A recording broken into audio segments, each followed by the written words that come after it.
यह किताब 1936 में पहली बार प्रकाशित हुई थी और आज भी इंसानों से व्यवहार करने की कला में एक क्लासिक मानी जाती है। इसमें बताया गया है कि कैसे आप दूसरों से अच्छे संबंध बना सकते हैं, लोगों को प्रभावित कर सकते हैं और उनका विश्वास जीत सकते हैं। भाग 8। लोगों के साथ व्यवहार करने की मूलभूत तकनीकें में पहला सिद्धांत है कि आलोचना, निंदा या शिकायत मत करें। डेल कार्नेगी कहते हैं कि आलोचना करना बेकार है। इससे व्यक्ति रक्षात्मक हो जाता है और आपके प्रति नाराजगी पाल सकता है। किसी की गलती बताने की बजाय उनके नजरिए को समझने की कोशिश करें। उदाहरण, अब्राहम लिंकन ने अपने युवा दिनों में बहुत आलोचना की, लेकिन बाद में सीखा कि समझदारी चुप रहने में है। एक बार उन्होंने एक आलोचनात्मक पत्र लिखा जिससे एक युद्ध जैसी स्थिति बन गई थी। तभी से उन्होंने सीख ली। सीख समझने की कोशिश करें, आलोचना करने से बचें। हर इंसान को महत्वपूर्ण महसूस करना पसंद होता है। अगर आप दूसरों की सच्चे मन से प्रशंसा करते हैं तो वह आपकी ओर आकर्षित होते हैं। उदाहरण, चार्ल्स श्वाब, एक प्रसिद्ध उद्योगपति, अपने कर्मचारियों की ईमानदारी से तारीफ करते थे, जिससे उनकी कार्यक्षमता और विश्वास बढ़ता था। सीख प्रशंसा में सच्चाई होनी चाहिए, चापलूसी नहीं। जब चार्ल्स अपने कर्मचारियों को प्रशंसा देते हैं तो उनके चेहरे पर खुशी और आत्मविश्वास की चमक होती है। इस तरह की सच्ची प्रशंसा न केवल काम के माहौल को बेहतर बनाती है, बल्कि टीम में एकता और उद्देश्य भी पैदा करती है। सच्ची प्रशंसा से न केवल विश्वास और सहयोग बढ़ता है, बल्कि यह कर्मचारियों को उनके प्रयासों के लिए सराहना भी करता है। इस प्रकार एक सकारात्मक कार्यस्थल का निर्माण होता है, जहां हर कोई अहमियत महसूस करता है। यदि किसी को अपने विचारों से सहमत करना है तो उसे यह मत बताइए कि आपको क्या चाहिए, बल्कि ये बताइए कि उसे इससे क्या लाभ होगा। एक अच्छे सेल्समैन को यह पता होता है कि ग्राहक को सिर्फ उत्पाद की विशेषताओं में नहीं, बल्कि उसके लाभ में रुचि है। सीख बात हमेशा सामने वाले के फायदे की करें। अपने विचारों को साझा करते समय यह ध्यान में रखें कि सामने वाले के लाभ को हमेशा प्राथमिकता दें। किसी व्यक्ति को आगे बढ़ाने के लिए उसके लाभ और प्रगति पर ध्यान केंद्रित करें, ताकि वह प्रेरित महसूस करे। जब आप किसी को ज्ञान या जानकारी साझा करते हैं तो उसे यह दिखाने की कोशिश करें कि वह इससे क्यों लाभान्वित होगा। आपके विचारों में प्रभाव डालने के लिए यह जरूरी है कि आप सामने वाले के फायदे को पहले रखें। सफल संवाद के लिए हमेशा उस लाभ पर जोर दें जो आपके विचार दूसरों को देने वाले हैं। जब आप किसी उत्पाद या सेवा का प्रचार करते हैं तो उसके लाभों को सबसे पहले अपने दर्शकों के सामने रख। भाग 2। लोगों को पसंद आने के 6 तरीके। यह भाग बताता है कि कैसे लोग आपको पसंद करने लगेंगे और आपके साथ जुड़ाव महसूस करेंगे। सिद्धांत 8। दूसरों में सच्ची रुचि दिखाइए। लोग उनकी परवाह करते हैं जो उनकी परवाह करते हैं। अगर आप किसी के काम, परिवार या शौक में ईमानदारी से रुचि लेते हैं तो वे आपसे जुड़ाव महसूस करते हैं। उदाहरण, अमेरिकी राष्ट्रपति रूजवेल्ट अपने मेहमानों के आने से पहले उनकी रुचियों के बारे में जानकारी इकट्ठा करते थे, ताकि बातचीत में उन्हें विशेष महसूस करा सकें। सीख लोगों में सच्ची दिलचस्पी लीजिए। सिद्धांत 2। सक्रिय रूप से सुनिए। जब आप किसी की बातों को ध्यान से सुनते हैं तो वह उन्हें विशेष महसूस कराता है। आपका ध्यान उनकी बातें सुनने में होता है और इससे उनका आप पर विश्वास बढ़ता है। सिद्धांत 3। खुली बातचीत को प्रोत्साहित कीजिए। बातचीत में ईमानदारी और खुलापन लोगों को एक दूसरे के करीब लाता है।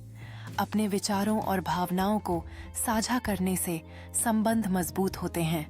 सीख बातचीत में ईमानदारी बनाए रखें। सिद्धांत 2। मुस्कुराए मुस्कान। एक सरल लेकिन शक्तिशाली तरीका है लोगों को आकर्षित करने का। जब आप किसी को उनके नाम से बुलाते हैं तो वह विशेष महसूस करता है। यह आपकी सकारात्मकता और आत्मविश्वास दर्शाती है।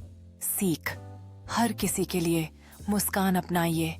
यह सबसे आसान तरीका है लोगों का दिल जीतने का। सिद्धांत 3 लोगों के नाम को याद रखिए।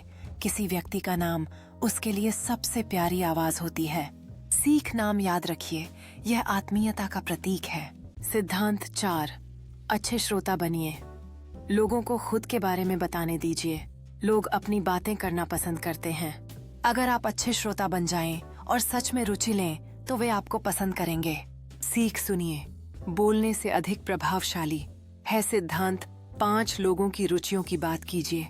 जब आप लोगों से उनके पसंदीदा विषयों पर बात करते हैं, जैसे क्रिकेट, बच्चों, फिल्मों, तो वे सहज हो जाते हैं। सीख बातचीत को उनके शौकों और रुचियों के अनुसार मोड़ें। लोग चाहते हैं कि उन्हें विशेष समझा जाए। उन्हें यह महसूस कराइए कि वे आपके लिए महत्वपूर्ण हैं।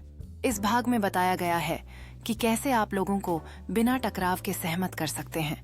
किसी भी विवाद में जीतने के बाद भी आप दिल हार सकते हैं। अगर बहस में आप सही साबित हो भी जाएं, तो सामने वाला बुरा महसूस करेगा।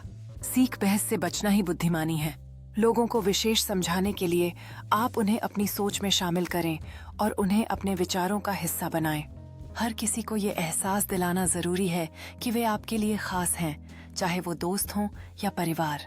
सच्चे मन से सम्मान देने से आप लोगों को अपने विचारों का हिस्सा बनाते हैं और उन्हें समझदारी से सुनते हैं।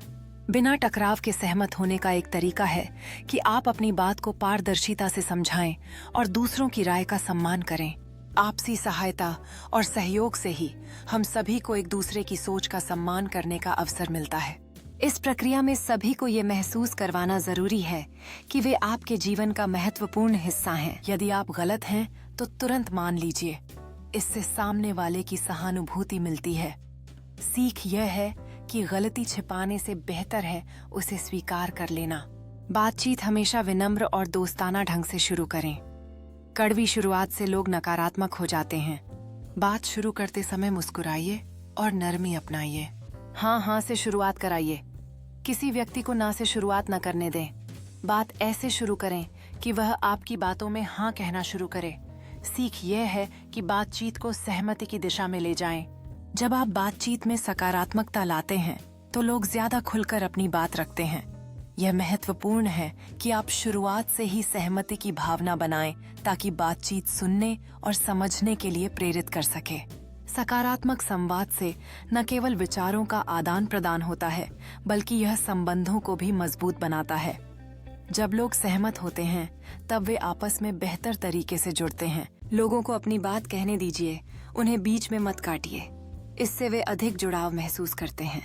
अगर आप चाहते हैं कि कोई व्यक्ति आपकी योजना माने तो उसे ऐसे प्रस्तुत करें कि विचार उसी का था।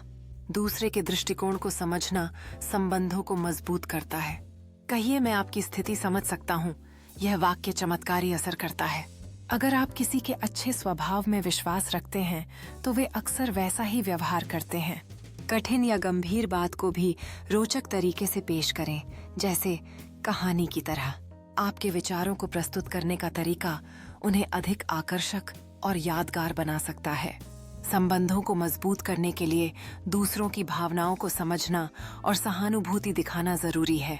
जब आप सोचते हैं कि आपकी योजना किसी और की है तो वे उसे अपनाने के लिए अधिक तैयार होते हैं। किसी के दृष्टिकोण को समझना न केवल संवाद को बढ़ाता है, बल्कि भावनात्मक जुड़ाव भी पैदा करता है। लोगों को अपनी बात कहने दीजिए। इससे आपसी संबंध और मजबूती से बढ़ते हैं। सिद्धांत 5, छोटी उपलब्धियों के लिए भी प्रशंसा करें। प्रशंसा लोगों में आत्मविश्वास बढ़ाती है और उन्हें आगे बढ़ने के लिए प्रेरित करती है। सिद्धांत 6, उन्हें वह छवि दिखाइए जो वे अपना सकते हैं। लोग वैसा बनने की कोशिश करते हैं जैसा उन्हें दिखाया जाता है। सिद्धांत 11, चुनौतियां दीजिए, आदेश नहीं। लोग चुनौती स्वीकार कर प्रेरित होते हैं, जबकि आदेश से वे दबाव में आ जाते हैं।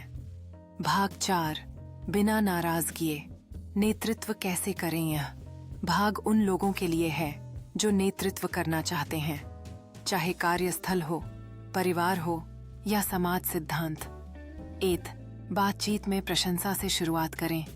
यदि आपको किसी की गलती पर ध्यान दिलाना है तो पहले उनकी किसी अच्छाई की प्रशंसा करें। सिद्धांत 2, गलतियां बताने से पहले अपने बारे में बात करें, जैसे मैंने भी पहले यही गलती की थी, इससे सामने वाला शर्मिंदा नहीं होता।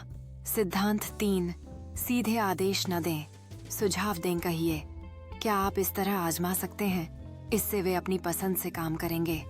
सिद्धांत 4, लोगों को अपनी इज्जत बचाने का मौका दीजिए, गलती के बावजूद उन्हें शर्मिंदा न करें। सिद्धांत 7, सुधार को आसान बनाइए, लोगों को बताइए कि सुधार करना संभव है और आप उनकी मदद करेंगे। सिद्धांत 8, उन्हें काम करने के लिए प्रेरित कीजिए, लोगों को आदेश मत दीजिए, बल्कि उन्हें यह महसूस कराइए कि वे इस कार्य को करना चाहते हैं। निष्कर्ष, डेल कार्नेगी की यह किताब आज भी इसलिए लोकप्रिय है क्योंकि यह मानवीय व्यवहार की गहराई को समझती है। इसमें कोई जटिल मनोविज्ञान नहीं, बस ईमानदारी, सम्मान और समझदारी से व्यवहार करने की बात की गई है। यह सिर्फ प्रभाव डालने की नहीं, बल्कि अच्छे इंसान बनने की कला है। सिद्धांत 9, सुनने की कला। दूसरों को सुनने का मौका दीजिए और उनकी भावनाओं को समझिए। जब लोग महसूस करते हैं कि उनकी बातों की कद्र की जा रही है, तो वे अधिक खुलकर अपनी राय व्यक्त करते हैं। सिद्धांत 10, सही प्रकार से प्रशंसा करें, लोगों की मेहनत और सफलताओं की सराहना कीजिए, इससे उनका आत्मविश्वास और बढ़ता है। ये सिद्धांत हमें यह सिखाते हैं कि एक अच्छे इंसान बनने के लिए हमें दूसरों के प्रति सहानुभूति और सम्मान दिखाना चाहिए।